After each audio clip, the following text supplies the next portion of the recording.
High hello everyone welcome back to Biswajit tutorial and geography. Biswajit tutorial and জিওগ্রাফিতে তোমাদের প্রত্যেককে স্বাগত জানাই। দেখো, তোমাদের আমি গতকাল অ্যাডভান্স লেভেলের 100টা ইম্পর্টেন্ট এমসিকিউ কোশ্চেন নিয়ে আলোচনা করছিলাম, যার মধ্যে 50টা কোশ্চেন পার্ট 1-এর কালকের ভিডিওতে করেছিলাম। আজকের ভিডিওতে বাকি 50টা আমি কিন্তু আজকে তোমাদের আলোচনা করব। তার পূর্বে বলে রাখি, তোমরা যদি আমার চ্যানেলে নতুন হও অবশ্যই চ্যানেলটা সাবস্ক্রাইব করে দিও, পাশে থাকা বেল আইকনটা প্রেস করে দিও, ফলত নতুন নতুন ভিডিও তোমাদের কাছে নোটিফিকেশন আকারে প্রথমেই পৌঁছে যাবে। এবং সেই সঙ্গে আজকের ভিডিওটা ভালো লাগলে অবশ্যই একটা লাইক করে দিও। দেখো, তোমাদের আজকে যে 50টা ইম্পর্টেন্ট অ্যাডভান্স লেভেলের ইম্পর্টেন্ট কোশ্চেনগুলো আলোচনা করতে চলেছি, তার পূর্বে কয়েকটা কথা বলি। দেখো, আগামীকাল তোমাদের পরীক্ষা, যার জন্য তোমাদের প্রত্যেককে একজন শুভাকাঙ্ক্ষী মানুষ হিসাবে তোমাদের শুভেচ্ছা, ভালোবাসা, অভিনন্দন সব কিছু জানিয়ে রাখছি। আর সেই সঙ্গে জানিয়ে রাখি, কয়েকটা নিয়ম কিন্তু একটু পরিবর্তন হচ্ছে, সেগুলো তোমরা কিন্তু মাথায় রেখো। যদিও বা একটা ভিডিও দিয়েছি, দেখবে আজকে এসএসসি চেয়ারম্যান সিদ্ধার্থবাবু প্রেস কনফারেন্স করে কিছু বলছেন, সেই ভিডিওটা অবশ্যই তোমরা দেখে নিও। দেখো, তোমরা জানো যে আগামীকাল 7 তারিখ যে পরীক্ষা হচ্ছে, সেই পরীক্ষার এন্ট্রি টাইম ছিল 11টায় এবং গেট ক্লোজড হয়ে যাবে, বন্ধ হয়ে যাবে 11:45 এবং 12টায় পরীক্ষা রীতিমতো স্টার্ট হয়ে যাবে। সেই 11টা থেকে 11:45, এই মাত্র 45 মিনিটে অত 500-700 ছেলেমেয়ের চেকিং করা, তাদেরকে গেটে যে এন্ট্রি করাবে তল্লাশি করে, সেটা কিন্তু সম্ভব না। ফলত টাইমটা আরেকটু আগিয়ে দেওয়া হয়েছে, অর্থাৎ 10টা থেকে। তাই বলছেন যে এটা বাধ্যতামূলকভাবে সবাই যেন 10টায় পৌঁছে যায়। তাহলে আগে থেকে পৌঁছে গেলে তোমাদেরই ভালো। তাহলে তোমরা এটা একটু তোমরা জেনে নিও, ভালো করে ওই ভিডিওটা দেখে নিও, বিশ্বাস করে নিও আমার কথাটাকে, ওই ভিডিওর সঙ্গে ভেরিফাই করে, এবং সেই মতো তোমরা সেন্টারে পৌঁছে যাও। আরেকটা দেখো, তোমাদের ট্রান্সপারেন্ট পেন লাগবে। আমরা যে ডট পেন, যে ইউজ অ্যান্ড থ্রো পেনগুলো ব্যবহার করি, ওগুলো একটু স্বচ্ছ হলেও ওর মধ্যে কিন্তু লাইন টানা থাকে নীল কালো, ওগুলোকে কিন্তু ট্রান্সপারেন্ট পেন বলে না। আচ্ছা, ট্রান্সপারেন্ট পেন হচ্ছে যারা নেট বা সিবিটি যে কোনো কম্পিটিভ এক্সামিনেশন দিয়েছো কম্পিউটার বেসড, তারা প্রত্যেকেই জানো যে ট্রান্সপারেন্ট পেন কেমন হয়। কাচের মতো একদম প্লাস্টিকের স্বচ্ছ হয়, আর পিছনে যেখানটা শীষটা ভরা হয় ওইটুকু অংশ একটু নীল থাকে। এবার এই ট্রান্সপারেন্ট পেন তোমরা যদি না নিয়ে যাও, তোমাদেরকে কিন্তু সেন্টারে একটা করে পেন দেওয়া হবে। এবার সেই পেনগুলো একটা করে প্রত্যেকের জন্য ধার্য করা হয়েছে, যেখানে 500টা ছাত্র থাকলে 500খানা পেন ইনস্টিটিউশনে পাঠিয়ে দেওয়া হয়েছে। এবার দেখা গেল যে সবার হয়তো পেন লাগবে না, অনেকে নিয়ে যাবে। এবার ধরো পেন অসুবিধা হতেই পারে, তবে নিজেরা নিয়ে গেলে কিন্তু সেটা ভালোই হয়। এই দুটো মাথায় রেখো। আর যাদের ওই সিগনেচার নিয়ে সমস্যা রয়েছে ফটোর সঙ্গে, তারা কিন্তু এমনি 10টায় যেতে বলেছিল, তারা অবশ্যই ফটোকপি সিগনেচার সহ নিয়ে যেও। তোমার একটা ভ্যালিড ভোটার কার্ড আধার কার্ডের মধ্যে নিয়ে যেও। আর সবাইকে তো নিয়ে যেতে হবে, যেহেতু পরীক্ষায় এন্ট্রি নিতে হবে। অ্যাডমিটের সঙ্গে একটা করে ভ্যালিড তোমাদের আইডেন্টি প্রুফ লাগবে, ঠিক আছে। এবার জলের বোতল নিতে গেলে তোমাদেরকে ট্রান্সপারেন্ট বা স্বচ্ছ নিতে হবে। আর ঘড়ি কিচ্ছু তোমরা নিয়ে যেতে পারবে না। আরেকটা বলে রাখি, যারা ওই তোমার হচ্ছে একটু মানে পরিচ্ছন্ন পরিপাটি হয়ে যেতে চাইছো, তারা কিন্তু সিম্পলি যেও। তার কারণ হয়তো কেউ ছেলেরা ইন করে যাচ্ছে, তার কোমরের বেল্ট খুলে নেবে, বলে দিলাম। তো সেই মতো একটা প্যান্ট পরে যেও, যাতে না ওই হাতে করে ধরে যেতে হয় পরীক্ষা সেন্টারে, এরকম না করতে হয়। আর মেয়েদের যারা নাকের টাকের পড়ে যাবে, দেখবে হয়তো ব্রাউন টেপ মেরে দেবে শাঁকা টাকা। যারা বিবাহিত মহিলা, আগে 2022 একবার করেছিল, সব খোলানো করেছিল এবং অনেকের শাঁকা টাকা কেটেছিল, যাদের খুলছিল না, সেটা নিয়ে অনেক নিন্দা হয়েছিল। ফলত এখন আর শাঁকা টাকা ওই টেপ করে দেয়, ব্রাউন টেপ দিয়ে এঁটে দেয়, তোমরা জানো। আর নাকের তোমরা বাড়ি থেকে খুলে যেও, তার কারণ সেই নাকে একটা টেপ লাগিয়ে দেবে, আর একটা কেমন দেখাবে, সেই প্রথমে সুতো দিয়ে নাক খোঁড়ার থেকেও বাজে দেখাবে, মানে ওটা তবুও ভালো। তো ফলত এই বিষয়গুলো তোমাদের ভালোর জন্যই বলছি। আর চুলে তোমরা কোনোরূপ ক্লিপ দিও না, ওই একটা কালো গার্ডার ওইটুকুই দিতে পারবে, সব খুলিয়ে দেবে আগে, ঠিক আছে, চেকের সময়, ঠিক আছে। এইগুলো বলার তোমাদের হিতের জন্য জানিয়ে রাখলাম। যারা নতুন, যারা প্রথম পরীক্ষায় বসছো, বিএড করে যারা কম্পিটিটিভ দাওনি, তাদের জন্য এটা কিন্তু ইনফরমেটিভ। তাছাড়া যারা দাও, তারা তো জানো যে এরকমই সব নিয়ম হয় কম্পিটিটিভ পরীক্ষা। চলো দেখো, আজকের প্রশ্ন আলোচনায় চলে যাচ্ছি। আগের দিন আমরা 50 পর্যন্ত আলোচনা করেছিলাম, আজকে 51 থেকে আলোচনা করব। বলছে, নিম্নলিখিত কোন পর্বত কর্ণাটক, কেরালা এবং তামিলনাড়ুর সংযোগস্থলে অবস্থিত? আন্নামালাই, পালান, নন্দী নাকি নীলগিরি পর্বত? এইটা খুব ইম্পর্টেন্ট কোশ্চেন, আমার লেখানো রয়েছে সাজেশানে। এটা হচ্ছে নীলগিরি পর্বত। পরবর্তী প্রশ্ন, হিমালয় পর্বত ভারতের কতগুলি রাজ্য এবং কেন্দ্রশাসিত অঞ্চলের মধ্যে দিয়ে গেছে? এটা হবে 13টা।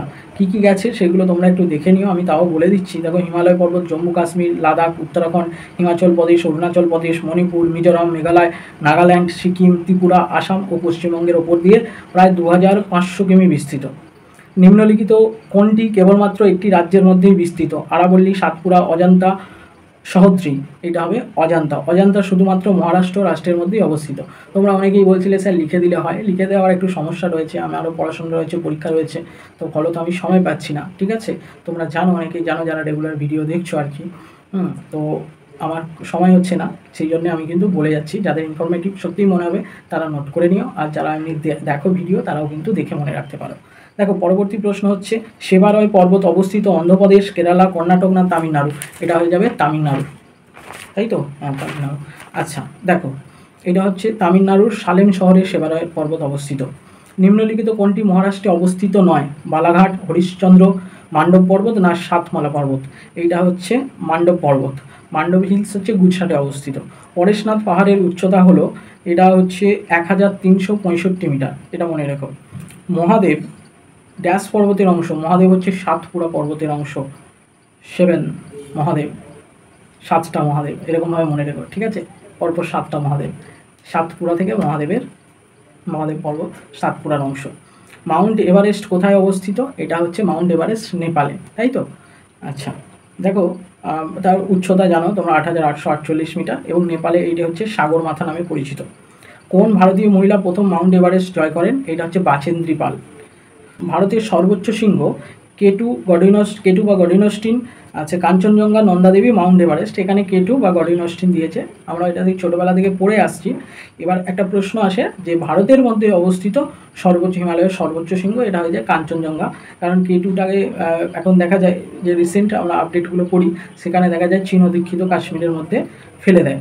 তো ফলত আগের যে সমস্ত বই আছে সেখানে কিন্তু ওই ভারতের মধ্যে ফেলে আর কি গডিনোস্টিনকে, ভারত কারাকোরাম পর্বত, লাদাখ। তো এইখানে তো কেটু অ্যান্সার দিয়েছে। কিন্তু কোনটি সঠিক জোড়া নয়? এটা হচ্ছে 4টে অপশান দিয়েছে, তার মধ্যে অ্যান্সারটা বলছি। শিলা, এটা হচ্ছে উত্তরাখণ্ডে, এটা কিন্তু ঠিক নয়। শিলাপাস হচ্ছে অরুণাচল প্রদেশে অবস্থিত। নিম্নলিখিত কোনটি সঠিক জোড়া নয়? এইখানে দেখো তোমার দিয়েছে ভুরঘাট পাস, এটা হচ্ছে হিমাচল প্রদেশ, এটা অ্যান্সার নয়। ভুরঘাট পাস হচ্ছে মহারাষ্ট্রে অবস্থিত।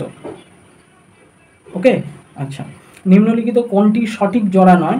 এটা হচ্ছে লিপুলেক, উত্তরপ্রদেশ, এটা ঠিক নয়। লিপুলেক হচ্ছে ভারত চীন সীমান্তে অবস্থিত উত্তরাখণ্ড রাজ্যে। আচ্ছা, কিংড়ি, উংড়ি, নেতি, মানা হলো ড্যাশ, এগুলো পর্বত, নদী, ধর্মীয় স্থান নাকি পাসেস? এগুলো সব পাস, তাই তো? আচ্ছা, এগুলো হচ্ছে উত্তরাখণ্ডে অবস্থিত প্রত্যেকটা। রোটাং পাস অবস্থিত কোথায়? হিমাচল প্রদেশে। মানা পাস কোথায় অবস্থিত? উত্তরাখণ্ডে। সিয়াচেন হিমবাহ অবস্থিত হচ্ছে নাব্রা উপত্যকার উত্তর দিকে, নাব্রা। আচ্ছা, নিম্নলিখিত কোনটি দীর্ঘতম হিমবাহ? সিয়াচেন, চেগোলুকমা, বাল্টোরা নাকি রিয়াফো? এটা হচ্ছে সিয়াচেন ভারতের সবচেয়ে বড় হিমবাহ, সিয়াচেন হয়ে যাবে, তাই তো? সিয়াচেনের দৈর্ঘ্য হচ্ছে 76.64 কিমি। আচ্ছা, নিম্নলিখিত কোনটি দীর্ঘতম হিমবাহ? এটা হচ্ছে গঙ্গোত্রী, অনেকগুলো দিয়েছে। গঙ্গোত্রী হচ্ছে 26 কিমি, যেখান থেকে গঙ্গা নদী উৎপত্তি লাভ করছে, গঙ্গোত্রীর গোমুখ হিমবাহ থেকে। আচ্ছা, চৌড়াবাড়ি হিমবাহ অবস্থিত কেদারনাথ মন্দিরের পূর্বে। নিম্নলিখিত কোন হিমবাহটি উত্তরাখণ্ডের কুমায়ুন অঞ্চলে অবস্থিত? ঠিক আছে, এইটা হয়ে যাবে মিলাম। অনেকগুলো অপশান, 4টে অপশান দিয়েছে, হিসপার, জেমু, রূপাল, মিলাম, এইটা হয়ে যাবে মিলাম। ঠিক আছে, নিম্নলিখিত কোনগুলির সঠিক জোড়া নির্বাচন করো? এখানে 5টা গ্লেশিয়ার, 5টা নদীর নাম দিয়েছে, তার মধ্যে হচ্ছে 3টে করে ঠিক। সেই ঠিকগুলোকে আমি শুধু বলে যাচ্ছি। বান্দারপাঞ্চ হচ্ছে যমুনা। আচ্ছা, বড়াশিংড়ি, এটা হচ্ছে চেনাব, আর চেনাব হচ্ছে চন্দ্রভাগার আগের নাম ছিল, তাই তো? ওই শতদ্রু 5টা নদীর আগের নাম কিন্তু মনে রেখো, খুব ইম্পর্টেন্ট। আর জেমু হচ্ছে মানস।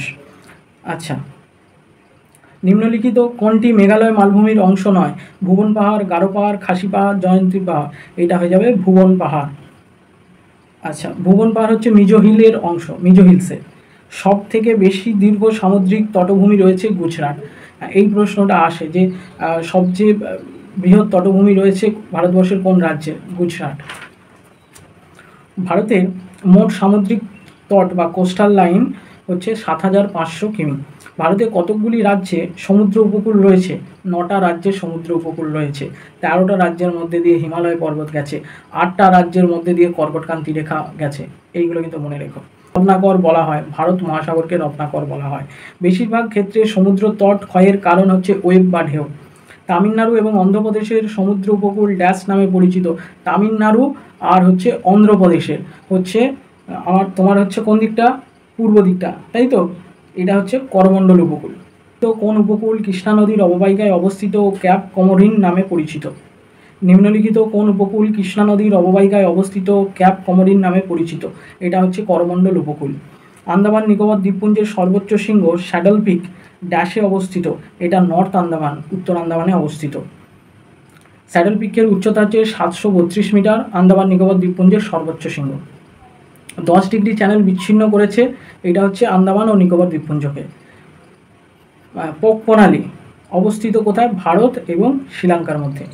ভৌগোলিকভাবে নিম্নলিখিত কোনটি গ্রেট নিকোবরের কাছাকাছি অবস্থিত? সুমাত্রা, শ্রীলঙ্কা, জাভা না মায়ানমার? সুমাত্রা। এটা আইএস পরীক্ষা প্রিলিমস এসেছিল 2017-তে। ব্যারেন দ্বীপ অবস্থিত বঙ্গোপসাগর, ভূমধ্যসাগর, আরব সাগর, চীন সাগর? বঙ্গোপসাগরে ব্যারন, বঙ্গ দিয়ে ব্যারন, ঠিক আছে, মনে রেখো। আচ্ছা, শ্রীহরিকোটা অবস্থিত পুলিকট হ্রদের কাছে? শ্রীহরিকোটা, ঠিক আছে, অন্ধ্রপ্রদেশের পুলিকট হ্রদের কাছে। আচ্ছা, নিম্নলিখিত কোন রাজ্য কোহিনূর অফ ইন্ডিয়া নামে পরিচিত? অন্ধ্রপ্রদেশ। সিলিকন ভ্যালি বলা হয় বেঙ্গালুরুকে। আচ্ছা, বলেছে এখানে নিম্নলিখিত কোনটি সঠিক জোড়া নয়? দেখো, একদিকে উপজাতি গোষ্ঠীর নাম দিয়েছে, একদিকে তাদের অবস্থান দিয়েছে। অঙ্গামি, তার সোজাসুজি নাগাল্যান্ড, বীরহর ঝাড়খণ্ড, খাস অরুণাচল প্রদেশ, টোডা তামিলনাড়ু। এইখানে হচ্ছে খাস অরুণাচল প্রদেশে নয়, খাস হচ্ছে উত্তরাখণ্ডে অবস্থিত। ভারমুর ট্রাইবাল কমিউনিটি দেখা যায় কোথায়? না হিমাচল প্রদেশে। জারোয়া উপজাতি গোষ্ঠী কোথায় দেখা যায়? নিকোবর দ্বীপপুঞ্জে। খুব ইম্পর্টেন্ট। আচ্ছা, পরবর্তী প্রশ্ন বলেছে, আচ্ছা, একদিকে উপজাতির তালিকা দিয়েছে, একদিকে অবস্থান দিয়েছে, তালিকা মেলাতে বলেছে। ভিল হবে হচ্ছে তোমার রাজস্থান। আচ্ছা, গন্ড হবে হচ্ছে ছত্তিশগড়। আচ্ছা, লিম্বস হবে হচ্ছে তোমার সিকিম, আর কন্নক হবে হচ্ছে নাগাল্যান্ড। এটা খুব ইম্পর্টেন্ট। আচ্ছা, হাবলি, হো, কু হলো কি? এগুলো না, এগুলো উপজাতি গোষ্ঠীর ভাষা, তাই তো? ভাষা প্রচলিত আছে। কু হচ্ছে উড়িষ্যাতে, হো ভাষা হচ্ছে ঝাড়খণ্ডে। নিম্নলিখিত কোনটি 2014 সালে সনাতনী ভাষার তকমা পেয়েছে? ওড়িয়া। কবে? না 2014 সালের 20 ফেব্রুয়ারি, তাই তো? নিম্নলিখিত কোনটি সর্বোচ্চ ব্যবহৃত ভাষা গোষ্ঠী? এটা হচ্ছে সিনো তিব্বতিয়ান, নাকি ইন্দো আর্য, নাকি দ্রাবিড়িয়ান, না কোনোটি নয়? এটা হচ্ছে ইন্দো আরিয়ান বা ইন্দো আর্য। নিম্নলিখিত শহরগুলির মধ্যে কোনটি দিল্লির নিকটতম দ্রাঘিমাংশে অবস্থিত? ব্যাঙ্গালোর, নাগপুর, হায়দ্রাবাদ, নাকি পুনে? এটা হয়ে যাবে ব্যাঙ্গালোর। নিম্নলিখিত কোন রাজ্যটি 7 সিস্টার অফ নর্থ ইস্টার্ন স্টেটের অংশ নয়? মেঘালয়, অরুণাচল প্রদেশ, পশ্চিমবঙ্গ, ত্রিপুরা? এটা হয়ে যাবে পশ্চিমবঙ্গ। আন্ধি এবং অপরতিপি বিবাহ বন্ধন কোন উপজাতি সম্প্রদায়ের মধ্যে দেখা যায়? হো উপজাতির মধ্যে দেখা যায়, তাই তো? আচ্ছা, এটা হচ্ছে আন্ধিটা হচ্ছে সন্ধি স্থাপনের মাধ্যমে বিবাহ, আর অপরতিপি প্রথাটা হচ্ছে বলপূর্বক বিবাহ করা বা বিবাহে আবদ্ধ হওয়া। হিন্দির পরে কোন ভাষা বিশ্বে সর্বাধিক কথা বলা হয়? এটা হয়ে যাবে বাংলা ভাষা, তাই তো? 2011 একটা রেকর্ড অনুযায়ী বিশ্বে প্রায় 267.65 মিলিয়ন মানুষ বাংলাতে কথা বলে। এতগুলো কোশ্চেন কমপ্লিট করে দিলাম। পরীক্ষা তোমাদের ভালো হোক এই প্রার্থনাই করি। ভালো থেকো, অল দ্য বেস্ট।